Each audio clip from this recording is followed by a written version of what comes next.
Reka twongere tuguhe ikaze tunagusuhuza mu izina ry'umwami wacu Yesu Kristo tugira tuti rutagwabiza iminega rwa mugabo nyirigira umwami w'amahoro agusangize iteto. Twihuse cyane birashoboka ko ubu bukwe waba utarabutashye. Ubukwe bwavuzweho ko ari bwo bukwe bwa mbere buri mu buhenze cyane bwabaye mu Rwanda kuko bitewe n'amafaranga yakoreshejwemo ari menshi cyane, ariko si ibyo bitumye dukora ino video, ahubwo hari udukoryo cyangwa se utuntu dushyashya twabaye muri ubu bukwe bishobora kuba waratwumvise, ushobora kuba utaratubonye.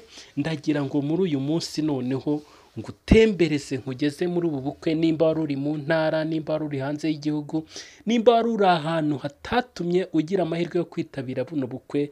Tugiye kujyana akantu ku kandi umere nkaho nawe wabugezemo, ariko turibanda ku dukoryo dutanu cyangwa se udushya dutanu twagaragaye muri ubu bukwe, tugatungura abantu benshi bakavuga bati ni gutya bigenze. Ni udukoryo dutanu twabaye mu bukwe bwa Vestina na Idrissa, nibwo tugiye kubagezaho muri aka kanya. Rero ndagira ngo nimba utarakora subscribe wowe hita ubikora, ubundi ukande like, nushaka uze no kuduha comment tubwire uko ubonye tuno dukoryo, kuko birashoboka ko nawe hari utundi dukoryo waba warabonye tudashyize hano. Rero kurikirana urebe noneho udukoryo twagaragaye muri ubu bukwe. Reka duhite dutangira noneho n'agakoryo kari ku mwanya wa gatanu. Ku mwanya wa gatanu rero tugiye guhita tuhasanga umugabo Irene wambitswe ingofero. Wakwibaza uti bimeze bitereba ifoto neza. Ahangaha murimo murabona Irene yambikwa ingofero nk'umusaza. Ubundi tubimenyereye ko iyi ngofero yambikwa se w'umukobwa.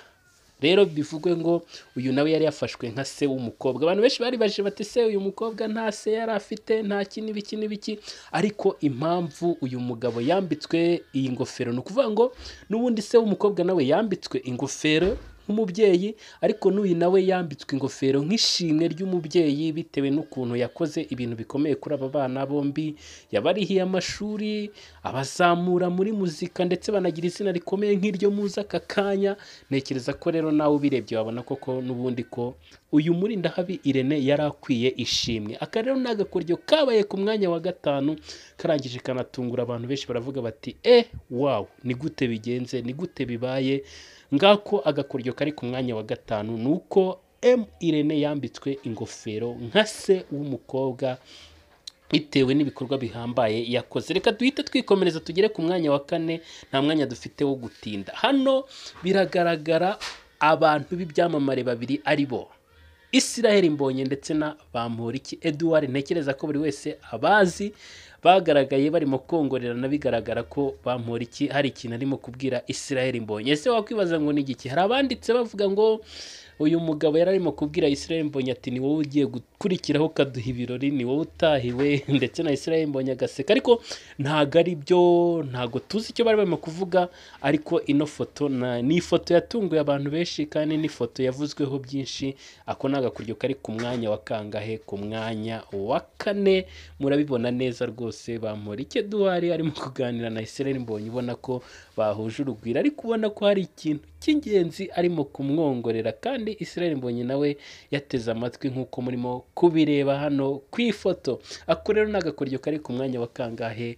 Wa kane. Reka noneho duhita dukomeza tugende tugere ku mwanya wa gatatu. Gusa nimba uri mushyashya ukaba utarakora subscribe, ariko ubwo wahise ubikorara, hita ubikora, ukande like, ukore share, ubundi duhite twikomereza. Rero nimba ari na comment wayiduha ukandika hasi muri comment ukavuga ati wenda ngewe ndabona bimeze gutya, wenda nyine gira ikintu dusangiza. Ushobora kuduha inama, ushobora kuduha impuguro, ushobora kuduha igitekerezo, cyangwa se ushobora no kutubwira agashya nawe wabonye.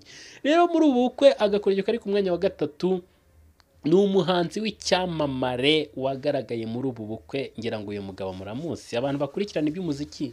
Uyu muntu ninde?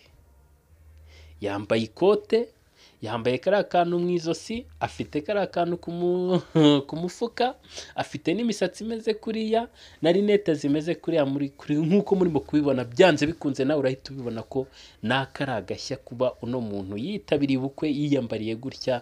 bya gisitari nyine ni agashya. Ako ni agashya twabonye rero tugashyira ku mwanya wa gatatu, kuko kubona uyu muhanzi, uyu muntu w'icyamamare yitabiriye ubukwe bwawe Kevin Kade, ntekereza ko ni ibintu bitunguranye, ni ibintu bitangaje.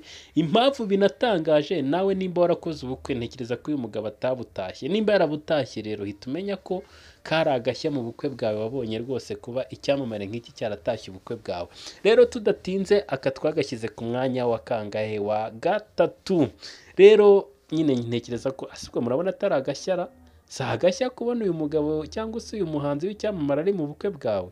Gusa si ibyo no kuba yaratanze impano, rero nabyo ni ibintu byiza, ni ibintu byabaye, navuga ngo nyine byatunguye abantu, biranabanezeza kubona icyamamare nk'iki mu bukwe. Ariko reka dukomeze twigire ku mwanya wa kabiri. Ndumva nta n'ibindi byinshi nabitindaho, kuko bino bintu murimo murabibona. Reka duhite dukomeza noneho tugere ku gakoryo kari ku mwanya wa kangahe? Wa kabiri. Ariko ubwo nimufite amatsiko yo kuza kumenya akantu kari ku mwanya wa mbere, nimba twahereye ku ka gatanu kameze kuriya, tukagera ku ka kane, tukaba tugeze ku ka gatatu.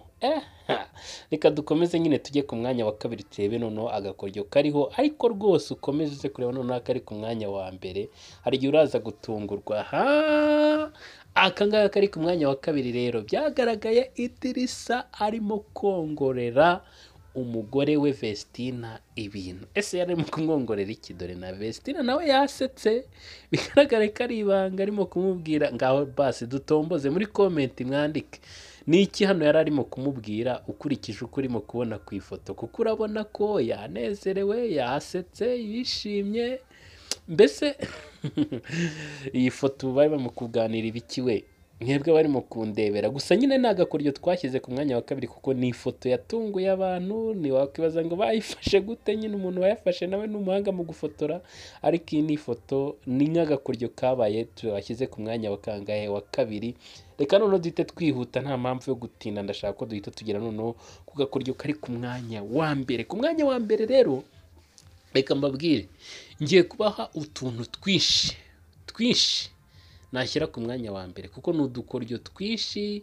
Wenda se ndabigenza gutera kugira ngo abantu wenda babyumve neza. Mbongeye kubereka ni agakoryo kamwe kabaye mu gusezerana kw'aba bombi, ariko noneho ndahita mbashyiriraho na bonus. Nk'umuntu ubashije kureba video akageza ku munota wa 7, ndagira ngo mpite mwongeza utundi dukoryo twinshi twabaye muri ubu bukwe. Wenda naka nubwo mukabona nk'agakoryo kubona nyine n'umuntu w'icyamamare mu gusobanura filime Junior Giti k'imizi mirefu ari mu bukwe, yafashijwe, yasinziriye rwose ari kumwe n'umudamu we ku ruhande rwe. Aka ni agakoryo twashyira ku mwanya wa mbere.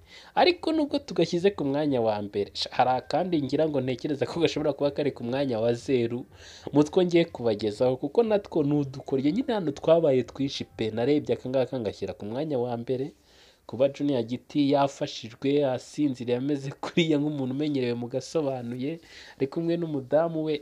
Shaka akantu katunguye abantu pe, karabatunguye, ngewe karantunguye. Wenda nawe ukikabona gashobora kuba kagutunguye, kuko ntabwo wari uzi ko ari gutya byagenze.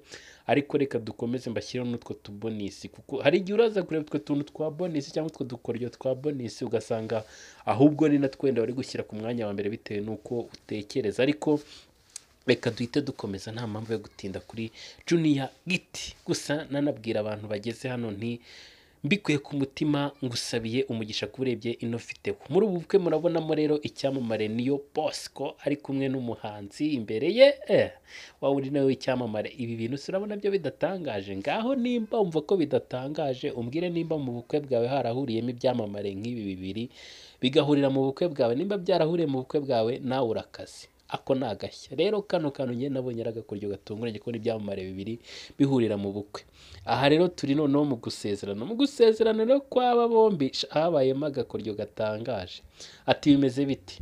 Bakimara kwambikana impeta, pasiteri ni ukuvuga ngo bano bantu basezerana bakoresheje amagambo yabo bwita, pana gukoresha bya bindi nyine abapasiteri baba basomera cyangwa se inyandiko zaba zaranditswe n'itorero ngo ariryo bakoresha. Oya, ntabwo arizo bakoresha, ahubwo ngo buri wese yatekereje amagambo ye bwite yaza gusezeranya uwo bagiye kuzarushingana cyangwa se uwo bagiye kubana. Buri wese yatekereje amagambo ye bwite aba ariyo amusezeranya.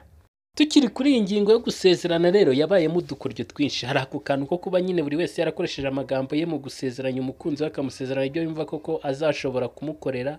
Akandi kantu rero kanatunguye abantu ni ukuvuga ngo bamaze gusezerana bombi byarangiye, kwa kundi umuntu aba avuga ngo yamaze kuba umugore w'undi n'undi yabaye umugabo w'undi, pasiteri yasabye Vestina gusoma umugabo we.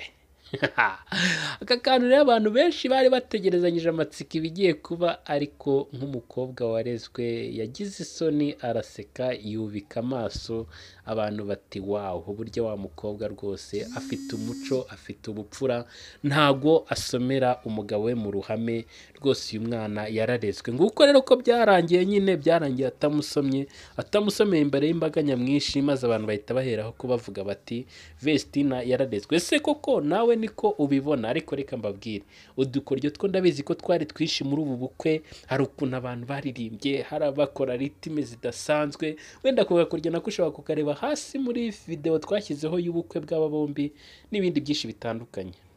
Wenda rero reka nsoreza ahangaha mbabwire nti mukore subscribe nimba ni muri bashya, ariko nimba unasanzwe nta kibazo tugumane. Mbifuriza amahoro n'imigisha Rutagwa Biziminega rwa Mugabo Nyirigira umwami w'amahoro, nkunda kwirahira akomeze kubasangiza itetu, kandi tuzahurire mu ijuru ijabiro kwa jambo, tuzaba twivuga imyanya myiza tuyimye, dusingiza dusabanira mu gitaramo cy'abera mu ijuru kwa mahoro ahoraho. Haleluya, haleluya, haleluya. Ngutwo udukoryo twari twabateguriye twifuza kubagezaho uyu munsi, twagaragaye mu bukwe bwa Vestina ndetse na Idrissa. Bye bye. Ciao ciao.